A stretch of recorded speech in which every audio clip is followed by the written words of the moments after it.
Hi guys, and after a bit of an extended break, I would like to welcome you back to the Bear Cave.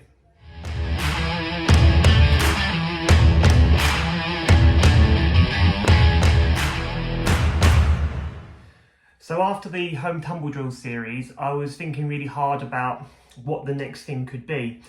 And I thought that what would be really good to see would be creating all skills with basic essential equipment. So the equipment that I'm going to be using in these series of videos will be 2 mats, a decline wedge and a top tumbler. And from there, we'll see how many skills we can create safely, but with really good progression elements to them. As we continue to expand as a community, one of the things that we want to be able to do is help our athletes progress as best as we can. But as the skills become more sophisticated and hard, we need to make sure that we have good things in place to be able to do that.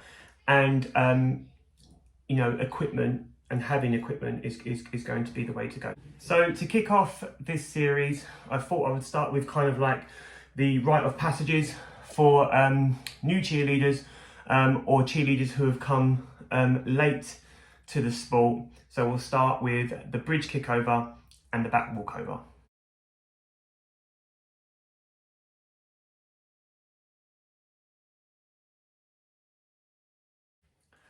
So that's what they look like, but what's the best way to go about teaching them? With the bridge kickover and the back walkover, I really try to do as little spotting as possible because I want to be able to build the confidence of the athlete while also developing them and making them strong and flexible.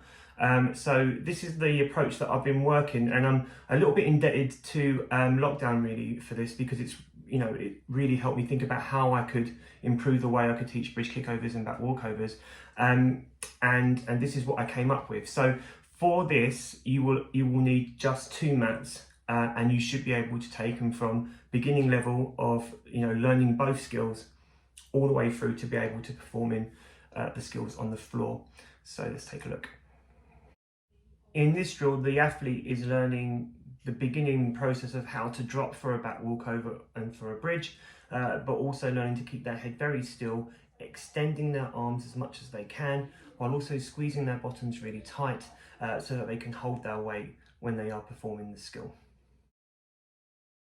So in this video sequence, we're going to be looking a little bit closer at the bridge kickover. So raising the stakes from the first drill, the athlete's going to be standing with a mat against the wall behind them, and they're going to be practicing what kind of call is their pivot drill. So they're going to have their arms behind their ears, squeezing their bottom really tight, and just working on tapping the mat and standing back up, tapping the mat and standing back up while keeping their head still. This drill can also be useful for later on when they learn how to do front walkovers or even limbers. From there, the athlete is then ready to transition to the 2 mats, where the drill is effectively exactly the same, but where they've been building their confidence on learning how to drop backwards, they're more mentally prepared for what to do and how they need to do it. And therefore they can work on dropping to what I call a high bridge. The next stage after that is to take it to 1 mat, and then once they're comfortable with 1 mat, they can take it to the floor. In terms of how to progress the kickover for this, is exactly the same setup. 2 mats, rock, rock, kick. Make sure that they're pushing their head the direction of travel, pushing right through their heel to their toe, thrusting their hips so they can get their head in line with their hips and complete the kickover. From there, you can do it to 1 mat and then to the floor before combining the skill in complete.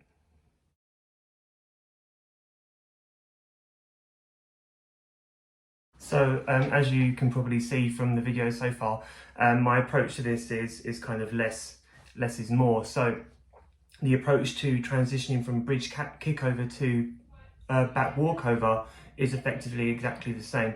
So the athlete will start with their start position for a back walkover, leg in front, arms behind their ears, and then they're literally going to do that pivot drill, tap the wall, stand, tap the wall and stand. While they're doing that, I'm encouraging them to spot their toe in an effort to keep their head as still as possible, because we want a head neutral position when they perform their back walkover. From there, they transition to the 2 mats and perform their 1 leg bridge. Now, this way, again, just learning how to control the change in dynamic, because it does become quite tricky, and sometimes they can kind of steer to the left or to the right depending on which way they're doing their back walkover. Learn how to control that. When they can effectively control that, they can go down to 1 mat and then eventually to the floor from there. All about control here, and learning how to squeeze in the right places and really open their shoulders and keep their head still. After that, it's the same approach for the kickover element. So they will go to a 1 leg bridge with their feet on the mats, do their rocks, spot the toe, kick over, then from 2 to 1 mat, do their rock, spot their toe and kick over.